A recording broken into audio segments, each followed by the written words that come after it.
America में 5 नवंबर को राष्ट्रपति चुनाव होने जा रहे हैं। इन चुनावों पर पूरी दुनिया की नजर है क्योंकि अमेरिका में सत्ता परिवर्तन से भारत सहित पूरी दुनिया पर आर्थिक और राजनीतिक असर पड़ता है। अमेरिका में राष्ट्रपति चुनाव की प्रक्रिया थोड़ी जटिल है, लेकिन आज के इस वीडियो में हम आपको आसान शब्दों में और विस्तार में बताने की कोशिश करेंगे कि आखिर दुनिया के सबसे ताकतवर देश के नेता को चुना कैसे जाता है, अमेरिका का लोकतंत्र कैसे काम करता है, सबकी विस्तार में बात करेंगे। नमस्कार, मेरा नाम है दिशा बिष्टगौड़ और आप देखना शुरू कर चुके हैं जागरण एक्सप्लेनर। अमेरिकी चुनाव का मुद्दा इस समय गर्म है। डोनाल्ड ट्रंप और कमला हैरिस के बीच लगातार डिबेट्स हो रही हैं, जिसमें दोनों प्रतिद्वंदी एक दूसरे को कड़ी टक्कर देते हुए भी दिखाई दे रहे हैं। अमेरिका में मुख्यतः दो राजनीतिक पार्टियां हैं। ये है डेमोक्रेटिक पार्टी और रिपब्लिकन पार्टी। डेमोक्रेटिक पार्टी की नेता है कमला हैरिस, तो वहीं रिपब्लिकन पार्टी के उम्मीदवार हैं डोनाल्ड ट्रंप। अमेरिका में इस बार 47वें राष्ट्रपति चुनाव होंगे। अमेरिका में राष्ट्रपति और उपराष्ट्रपति का कार्यकाल 4 साल का होता है और एक व्यक्ति 2 बार से ज्यादा राष्ट्रपति नहीं रह सकता। अमेरिका में राष्ट्रपति बनने के लिए उम्मीदवार का अमेरिकी भूमि पर जन्म लेना भी जरूरी है, अन्यथा वो चुनाव नहीं लड़ पाएगा। अमेरिका के राष्ट्रपति पद के लिए चुनाव हर 4 साल में नवंबर के पहले सोमवार के बाद आने वाले पहले मंगलवार को होता है।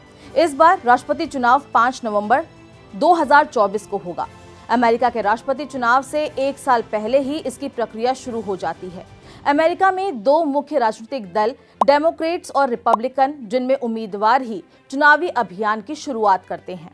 इस अभियान में अलग अलग दलों के कई उम्मीदवार भाग लेते हैं और पैसा जुटाने के लिए रैली आयोजित करते हैं। इसके बाद डेमोक्रेट और रिपब्लिकन उम्मीदवारों की टीवी पर बहस शुरू होती है, जैसे कि वर्तमान में कमला हैरिस और ट्रंप के बीच हो रही है।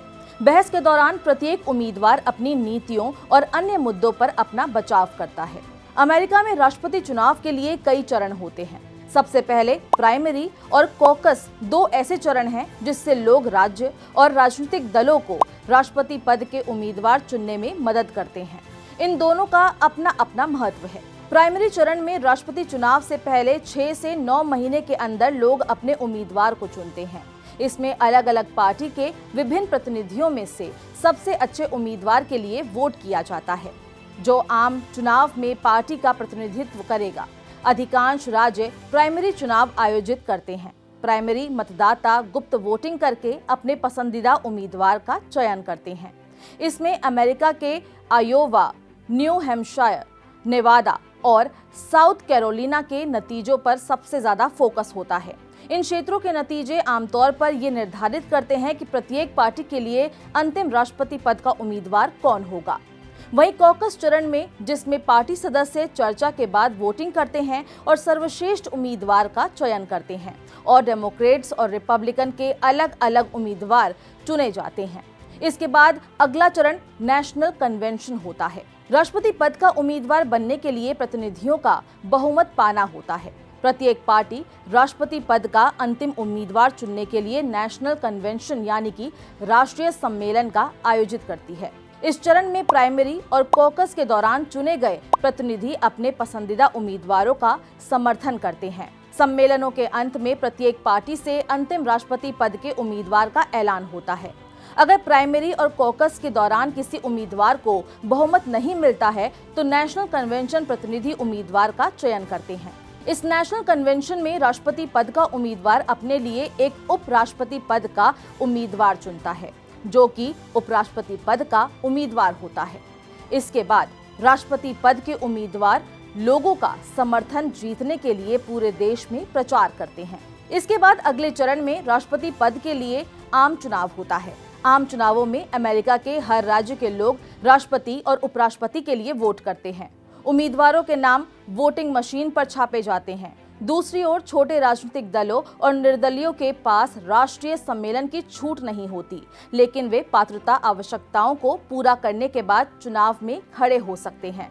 जब लोग अपना वोट डालते हैं तो वास्तव में वो एक ऐसा ग्रुप के लिए वोट करते हैं जिन्हें इलेक्टर यानी निर्वाचक कहा जाता है। राष्ट्रपति पद के लिए चुनाव लड़ने वाले प्रत्येक उम्मीदवार के पास इलेक्टर का अपना ग्रुप होता है, जिसे स्लेट के नाम से जाना जाता है। जब लोग राष्ट्रपति पद के उम्मीदवार के लिए वोट करते हैं तो वो वास्तव में अपने उम्मीदवार के पसंदीदा इलेक्टर को चुन रहे होते हैं। इसके बाद निर्वाचक मंडल यानी इलेक्टोरल कॉलेज का एक चरण होता है। अमेरिका में राष्ट्रपति और उपराष्ट्रपति का चुनाव सीधे नागरिकों द्वारा नहीं किया जाता।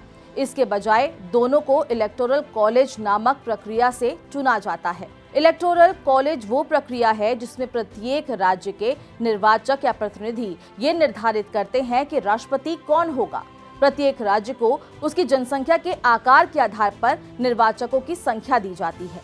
प्रत्येक राज्य की नीति के अनुसार कुल 538 निर्वाचक यानी इलेक्टर चुने जाते हैं। प्रत्येक राज्य को कांग्रेस में उसके प्रतिनिधित्व के आधार पर एक निश्चित संख्या में इलेक्टर मिलते हैं। आम चुनाव के बाद निर्वाचक यानी इलेक्टर अपने वोट से राष्ट्रपति चुनता है और जिसे 270 वोट मिलते हैं वो चुनाव जीत जाता है। निर्वाचक मंडल के वोट बहुत मायने रखते हैं। जिसे ये वोट ज्यादा मिलते हैं उसकी जीत आमतौर पर पक्की हो जाती है। ज्यादातर राज्य एक या दूसरी पार्टी की तरफ ज्यादा झुके हुए हैं, इसलिए आमतौर पर ध्यान एक दर्जन या उससे ज्यादा राज्यों पर होता है जहां दोनों में कोई भी जीत सकता है। इन्हें बैटल ग्राउंड या स्विंग स्टेट के नाम से जाना जाता है। ये संभव है कि कोई उम्मीदवार राष्ट्रीय स्तर पर सबसे अधिक वोट जीत ले, जैसे कि साल 2016 में हिलरी क्लिंटन ने लिया था, लेकिन फिर भी वो निर्वाचक मंडल द्वारा पराजित हो गए। यही कारण है कि नवंबर में होने वाले आम चुनाव में ये तय नहीं होता कि चुनाव कौन जीता है। इसी कारण कई बार उम्मीदवार राष्ट्रपति पद के लिए आम चुनाव के दौरान लोगों द्वारा दिए वोटों में बहुमत पाए बिना ही इलेक्टोरल वोटिंग में जीत जाता है और अंत में राष्ट्रपति को जनवरी में चुन लिया जाता है। उम्मीद है कि आपको समझ आ गया होगा कि अमेरिका में राष्ट्रपति चुनाव कैसे होते हैं। ये स्टोरी लिखी थी हमारे साथी सौरभ पांडे ने। मेरा नाम है दिशा बिष्टगौड़। ऐसे ही देश और दुनिया की तमाम खबरों के लिए देखते रहिए दैनिक जागरण।